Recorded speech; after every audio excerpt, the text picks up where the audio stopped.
E mais um dia lindo se inicia aqui em Capri. Hoje eu resolvi tomar um café da manhã com essa vista. Vou seguir contando para vocês então um pouco mais sobre o Elas Sabem, a história do Elas Sabem. Vou escolher aqui que eu vou comer de café da manhã. Tenho que botar óculos, né? 50 a mais não existe. Sem óculos não enxergamos mais nada.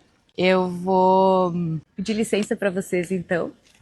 Vou fazer o meu pedido e aí eu volto aqui para contar tudo, absolutamente tudo para vocês. Acabou de chegar aqui meu suco. Vamos ver.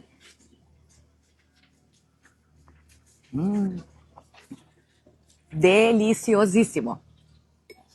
Bom, vou seguir contando para vocês então como é que o Elas Sabem surgiu. Em conversa então com aquela minha amiga, ela me disse: Giovana, esse teu projeto é maravilhoso e ele é mais do que necessário nos tempos em que nós estamos. E eu falei para ela: bom, eu vou fazer isso, eu vou trabalhar na prevenção.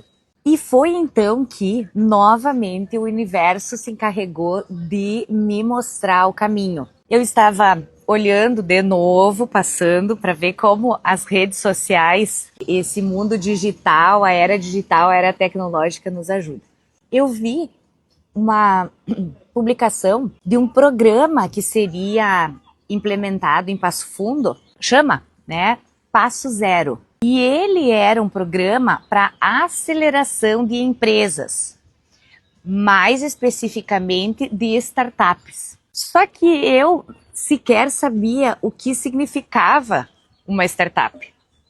De novo, liguei para minha amiga, falei para ela e, coincidentemente, ela estava junto na equipe que ia fazer a formação. O Passo Zero é um programa da Prefeitura Municipal de Passo Fundo, em parceria com o Sebrae do Rio Grande do Sul e com a Semente Negócios. E aí, ela me falou o seguinte, eu falei: será que eu participo, né, desse programa? Ela falou: com certeza vai, tu vai gostar. Bom, eis que no dia 26 de novembro de 2025, eu cheguei então lá no local onde seria dada a primeira aula, né? E me sentei junto com outros empresários pequenos, diria eu, né? Pessoas que estão começando com os seus negócios, enfim. E eu estava lá. E aí, resumindo para vocês, a mulher que estava fazendo a apresentação do programa, a primeira coisa, né? O primeiro tema foi o que é uma startup. E lembro muito bem, ela tinha um círculo e aí ela foi falando tudo o que precisava ter, né, para que fosse uma empresa, pudesse ser considerada uma startup. Quando ela chegou no final, eu pensei, é uma startup. O que eu tenho é a solução para um problema real e que tem escalabilidade. E aí eu fiquei assim, eu pensei, nossa, eu vou conseguir atingir muito mais mulheres de uma forma infinita. E eu fiquei tão encantada e tão surpresa e tão feliz, porque eu pensei, tá aí, é isso, é sobre isso. Não é mais sobre a advocacia. Não que eu pensasse em momento algum largar o exercício da minha profissão como advogada familiarista. E sim, deixar a advocacia na caixinha da advocacia e agora olhar para uma outra caixinha, para uma nova possibilidade, para um novo desafio. Terminou aquele encontro e eu me aproximei da professora, né? E eu falei para ela assim, nossa, eu tô muito impactada porque assim, o que eu quero, o que eu tô pensando em fazer fecha muito com tudo isso que você nos apresentou hoje. E ela tava recolhendo as coisas, assim, eu fui ajudando e eu tava naquela ansiedade, queria falar pra ela mais. Ela tava chamando o aplicativo e eu falei assim, quer uma carona? Eu te dou uma carona. De tão, assim, impactada que eu tava com tudo aquilo. E eu tinha a certeza absoluta que seria uma startup.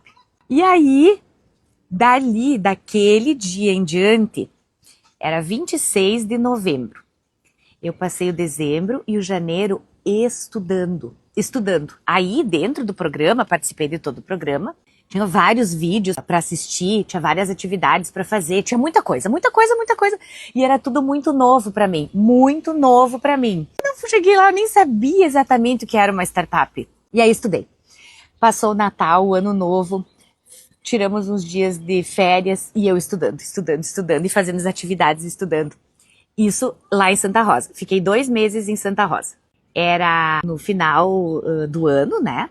A minha filha ia prestar vestibular, eu queria ficar perto dela, num momento tão decisivo.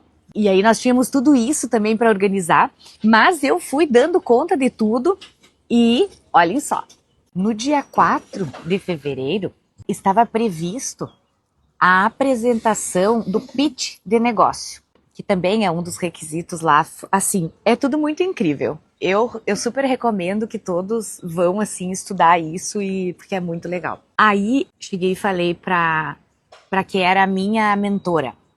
Eu falei, eu não tô pronta, eu preciso estudar mais, eu preciso saber mais, eu quero entregar isso de uma forma com excelência, né? Que foi sempre o que eu fiz e o que eu primei. E aí, eu resolvi não apresentar o meu pitch, resolvi estudar mais, e aí eu contratei uma advisor, uma mulher que me conduziu, mentorou, me abriu, ela tinha uma experiência já consolidada, e ela me mostrou os caminhos. E me mostrou que a minha startup seria uma startup de educação, uma edtech, ou edutech. Não sei muita coisa em inglês, então eu me atrapalho um pouco. Com o tempo, nós fomos identificando que é uma femtech e uma legaltech. Então, eu fui aprendendo e cada dia, eu posso garantir para vocês, cada dia, quanto mais eu estudava e aprendia, mais entusiasmada eu ficava. Aí o que nós precisaríamos fazer, né, que eu fui orientada pela advisor, seria fazer a validação. E o que é a validação? Eu entrevistei mulheres jovens, mulheres que estão namorando, mulheres que estão pensando em casar, mulheres casadas, mulheres que já se divorciaram, enfim, mulheres em várias fases de vida. E todas, indistintamente, me diziam que desconheciam os efeitos jurídicos das decisões que envolvem relacionamento afetivo. Muitas dúvidas, muitos questionamentos, muita insegurança, muita falta de saber. E aí, a cada encontro, eu ficava ainda mais entusiasmada e impactada e cada vez mais me conscientizando da importância desse projeto e, sobretudo, da minha enorme responsabilidade. Eu quero dividir com vocês também, antes de fazer a validação, então, dentro desse programa Passo Zero que eu participei, quando eu tive a ideia do projeto, que seria, num primeiro momento, uma consultoria no meu escritório, e ávida por saber índices, números, dados, o que eu fiz? Eu elaborei um questionário bem completo, e enviei para dezenas de mulheres que eu atendi como advogada, que eu representei. Não foram todas, obviamente. Mas o que eu fiz?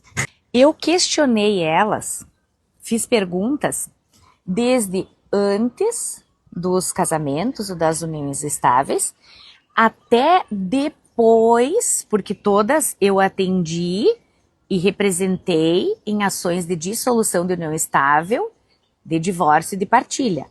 Então as perguntas foram além. Eu perguntei como tinha sido antes do casamento, o que tinha acontecido durante o casamento, quais as causas para a decisão da separação, do divórcio, e aí vem um dado importante, 88% daquele número, daquelas mulheres que eu atendi, foram elas que decidiram pelo fim, pela dissolução da união conjugal.